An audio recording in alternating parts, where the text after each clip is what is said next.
Hello friends, मैं आपका mentor AK Singh और आज फिर हम अपने CTET 2024 की तैयारी करेंगे। और CTET 2024 में क्या देख रहे हैं? मोस्ट इम्पोर्टेंट टॉपिक, यानी कि मोस्ट इम्पॉर्टेंट टॉपिक देख रहे हैं, और वो भी किसके? CDP के। यानी कि कहीं ना कहीं ये जो टॉपिक हैं ये आपके CDP के मोस्ट इंपॉर्टेंट टॉपिक है और इससे आपको क्वेश्चन देखने के लिए मिलेगा ही मिलेगा। अभी कुछ टाइम से एक टॉपिक फेमस हो रहा है जो कि आपका है ADHD,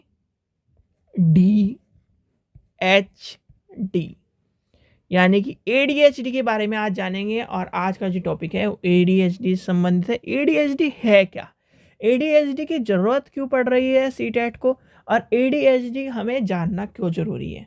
तो सबसे पहली बात आती है ADHD किस बला का नाम है, ADHD क्यों यूज़ हो रहा है CTET में, और ADHD का ये जो हम पढ़ रहे हैं वो हमारे CTET के लिए कहाँ तक उपयोगी रहेगा।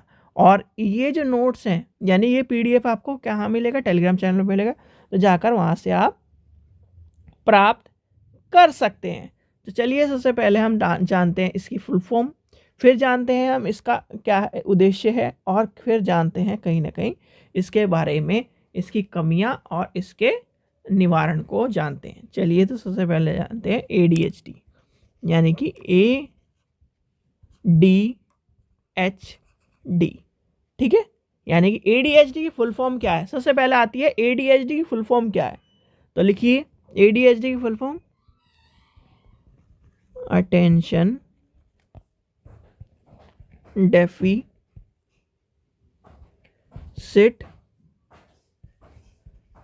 हाई पर एक्टिव एक्टिविटी डिसऑर्डर। और इसको जरूर ये चीज़ ध्यान रखना, कभी भी फुल फॉर्म जरूर पूछी जा सकती है। और आपका पेपर हो रहा है ऑफलाइन, यानी कि 21 तारीख को जो पेपर है आपका वो किस में हो रहा है? ऑफलाइन हो रहा है।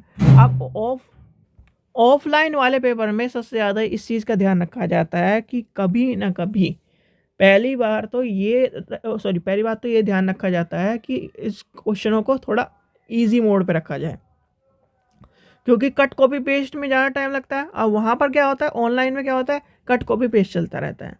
तो यहाँ पर टाइप करने के चक्कर में और थोड़ा सा इस चक्कर में भी इस तरह क्वेश्चन डाले जाते हैं जैसे फुल फॉर्म हो गया, इसलिए आपको ये पता होना चाहिए। अब ये क्या है, यानी कि ये एक तरह का मस्तिष्क विकार है। यानी कि क्या है? ये क्या है? एक मस्तिष्क विकार है। ठीक है, आपसे कोई पूछे तो क्या है, जो क्या करता है अपने। अब ADHD के बारे में क्या कहा जाता है? ये कहा जाता है जो अब आपके ध्यान देने,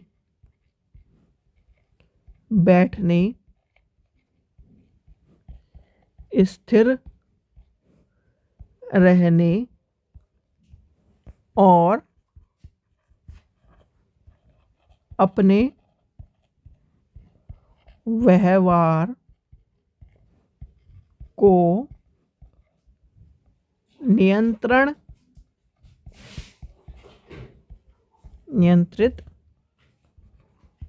करने के तरीके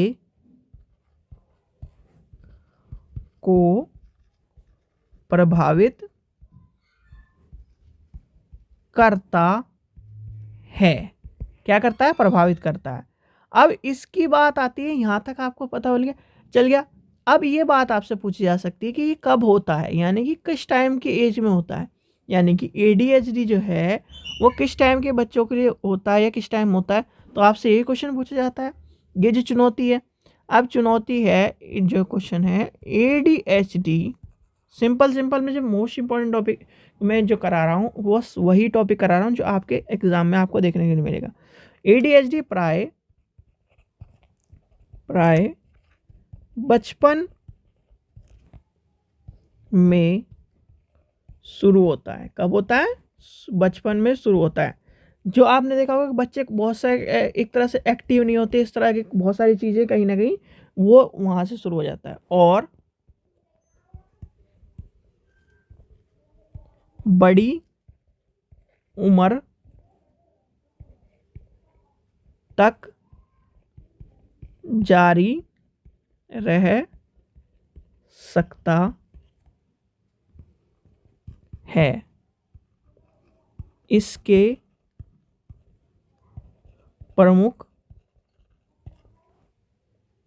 जो लक्षण है अब वो जानेंगे हम पहले, यानी कि यहाँ तक आपको पता है कि जारी रहता है। अब इसके जानते हैं हम लक्षण। चलो लक्षण क्या होते हैं? लक्षण सबसे पहला क्या आता है? बिना सोचे समझे जल्दबाजी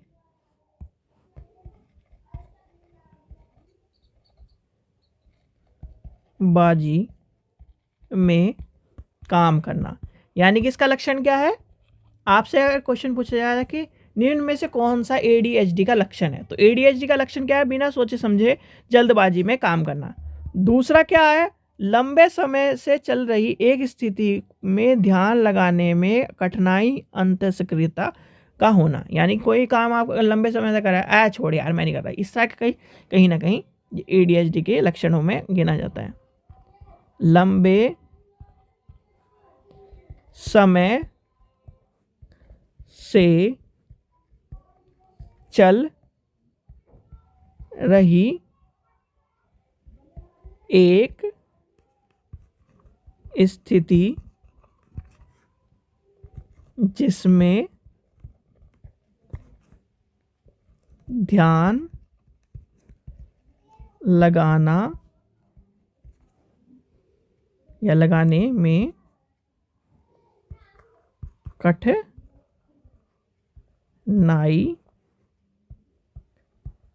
अति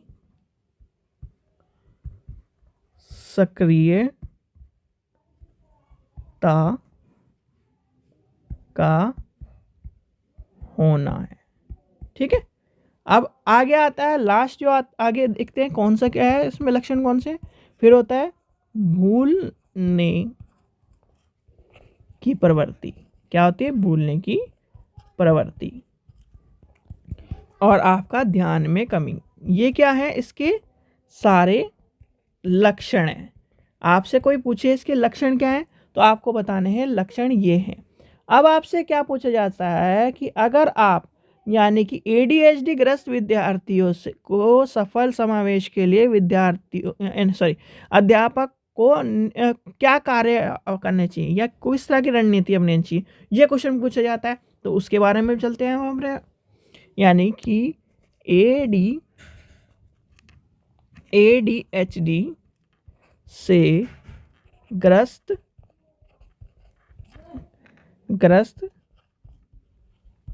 विद्यार्थियों के सफल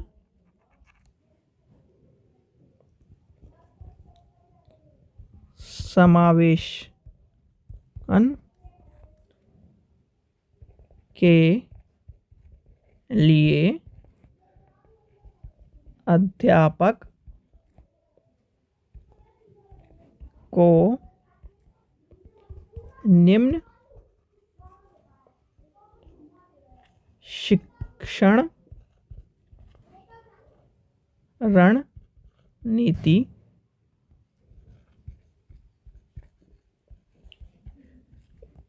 का उपयोग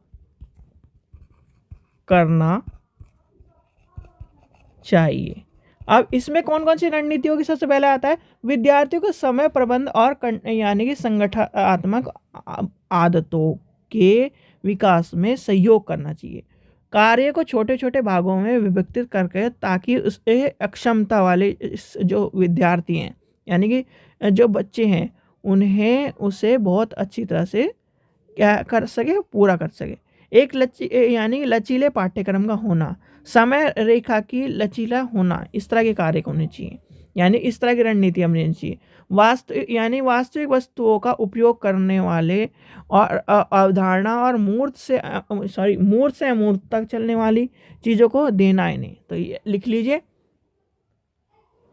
सबसे पहला आता है यानी कि विद्यार्थियों को समय प्रबंध बनाना, यानी कि विद्यार्थियों को समय प्रबंधन और संगठनात्मक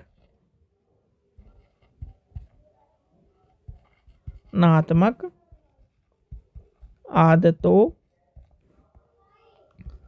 वाले विकास में सहायता करनी चाहिए। ठीक है, फिर क्या आएगा, आगे चलते हैं। दूसरा क्या है, कार्य को क्या बताया, छोटी छोटी या छोटे छोटे भागों में विभक्त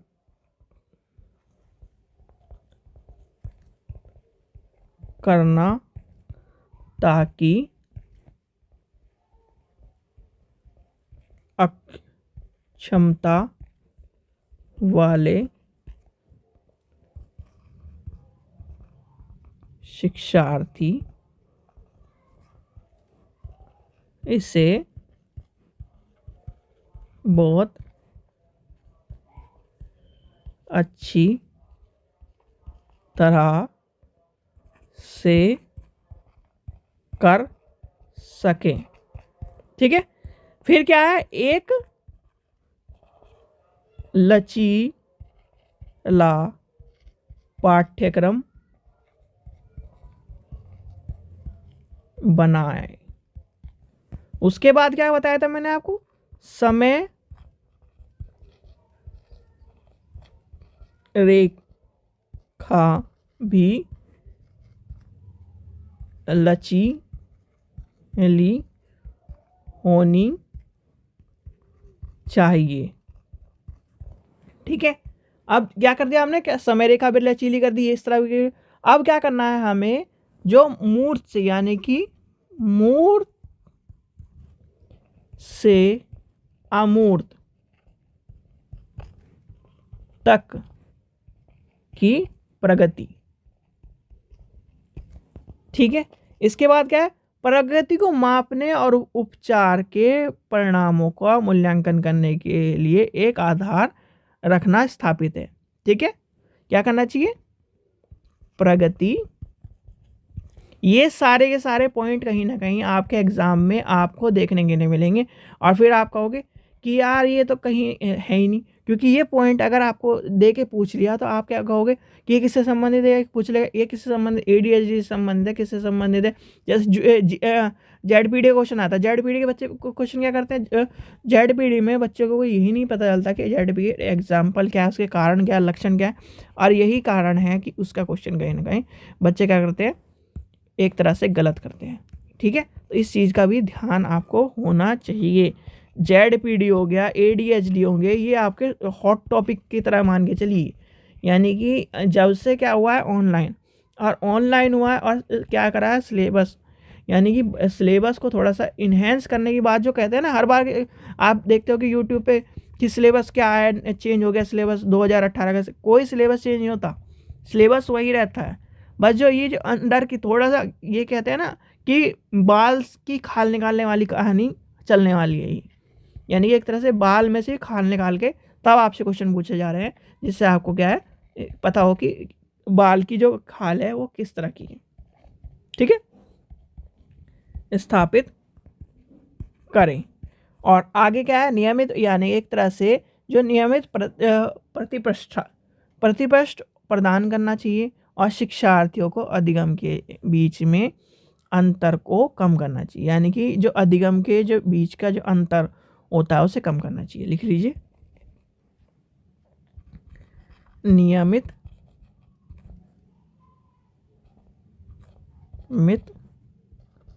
प्रतिपुष्ट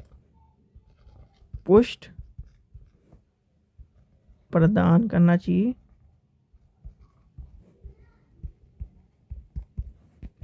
और आखिरी क्या है आपका, शिक्षार्थी के अधिगम के बीच के अंतर को कम करना।